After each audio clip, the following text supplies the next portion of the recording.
When we read the Bible, we think it's an old book, describing things that happened unnumbered years ago. But I tell you, it's contemporary. You read about the flood, and you think, well, certainly that happened unnumbered. If it ever did happen, it happened unnumbered years ago. Well, this morning, as is my custom, I turned on the channel KFAC, that is a radio station. It plays through the day and night, 24 hours a day. Only lovely classical music, so you can read to that music. Only a few interruptions. On the hour, you get a 5-minute bulletin and weather report. Now, between 9 and 10, always a lovely piano recital, as it were. The great masterpieces played by great artists. And so I can sit down with my Bible and read as I listen to the music. And the one interruption that came today was an ad from the Herald Examiner. And they were advertising this paper as the one paper in our city that gives the facts, only facts, not embellished. No frills, just plain facts, all facts. That's why we should buy that paper, because it's simply filled with facts. Well, facts have overflowed the world like the flood. Man actually is drowned with facts, victimized by facts. It is in the imagination that everything lives, and not in its actuality, not in the fact. Unless imagination penetrates the fact, the deluge remains a deluge. We are now in the deluge. This is the flood. A man is in jail, that's a fact. And he knows he's there for X number of years, that's a fact. And he simply waits and hopes that in some strange way that he will get some early release from this confinement. He never uses his imagination, save in some violent way to get out, but to penetrate the fact. When in March of 1943, by using my imagination to penetrate the fact that I too was in prison in the army, but I didn't want any part of it. And so I simply penetrated the fact and saw myself in New York City in my own apartment with my family. And in 9 days, I was out honorably discharged in my apartment in New York City. So I wrote a friend of mine who was in the army. He was my age. He was a Freudian, a professional psychoanalyst. But Freud was his background. That was his schooling. And when I wrote him in detail exactly what I had done, I didn't mince matters. I told him exactly what I did. How as I simply physically slept on my little bed in the barracks. I imagined I was simply elsewhere, and the elsewhere was a definite spot in space, in New York City, in my apartment. And what I did, I could feel the bed, I could feel the things.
my house, I went about feeling all the familiar objects in my apartment, and I gave them all the tones of reality and all sensory vividness to the best of my ability. And I touched everything, and it felt real. Then I went back to sleep, and then I told them exactly what happened to me that morning. And then 9 days later, I was honorably discharged by the same man that had disallowed my application. He didn't answer my letter. Because in New York City, he used to come to my meetings as a friend, because he was so convinced that the Freudian concept was true. But he said, I come to your meetings for this reason, Neville. We knew each other well. He'd come home for dinner, I'd go to his place for dinner, but he said, I come to your meetings because you turn my daily bread into the substance of fairy. I sort of like that, he said.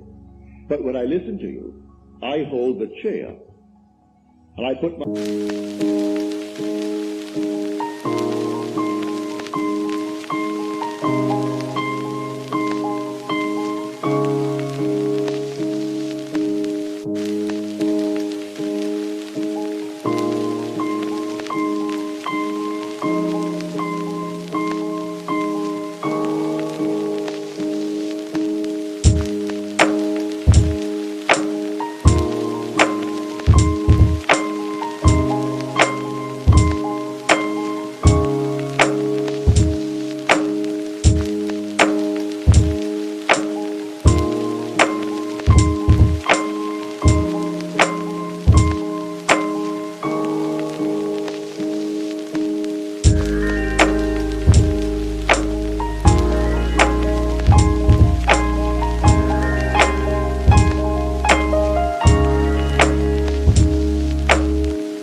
my feet right firmly on the ground to feel the reality and the profundity of things.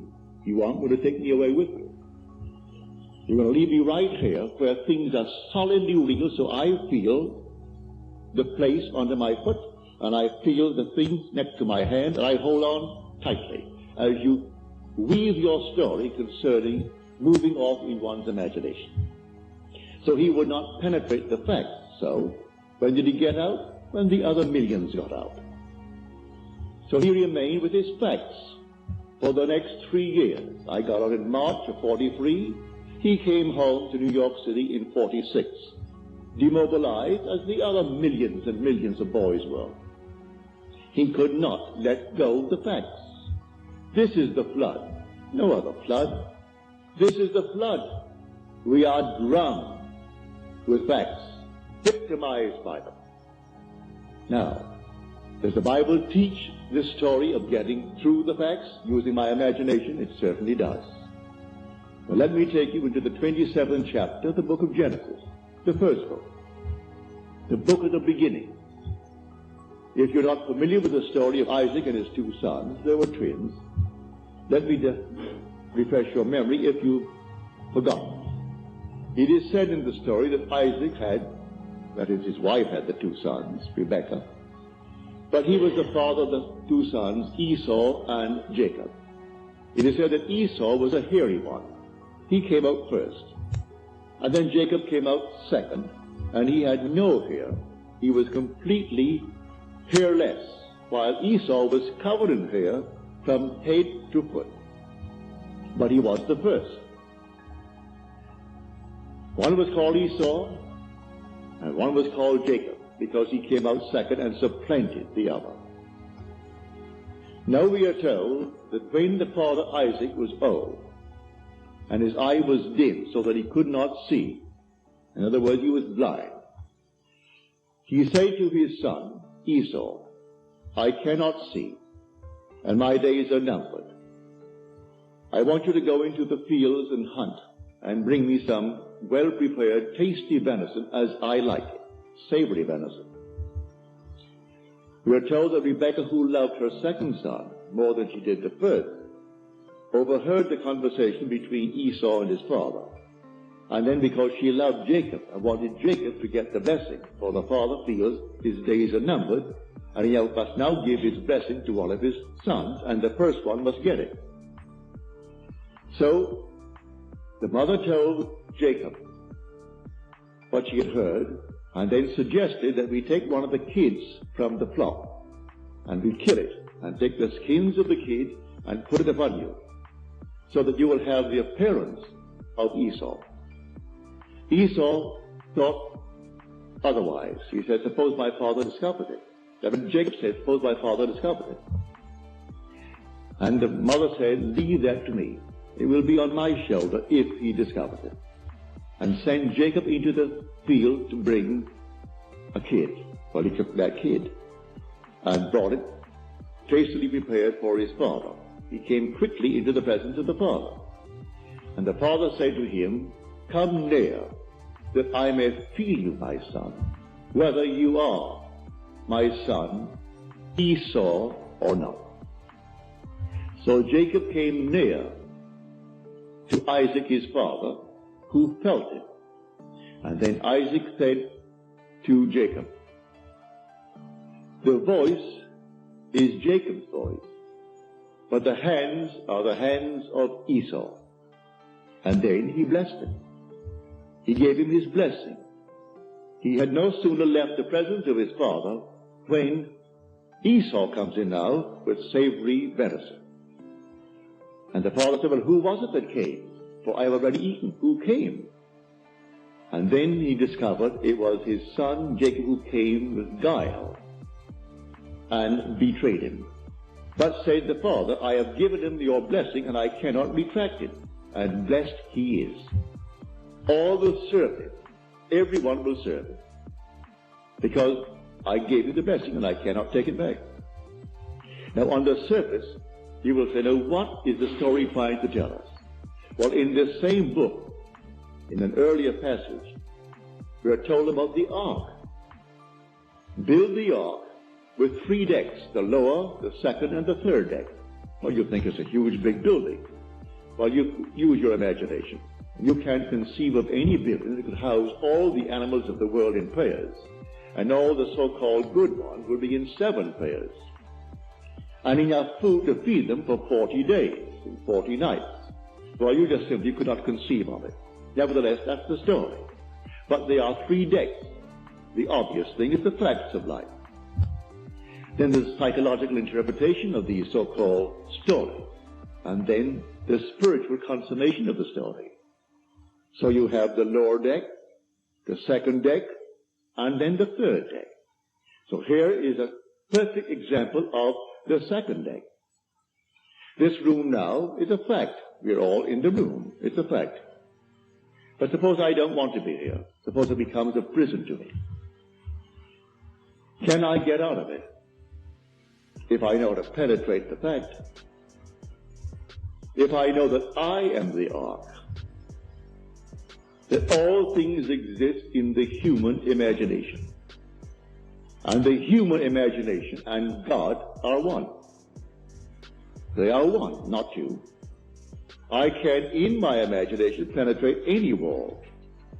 I can now, without batting an eye, in the twinkle of an eye, I can stand on the street and see this thing without a man standing before it. No problem whatsoever to assume I'm on the street and looking from the street to this platform. But you may say, well, what would that do?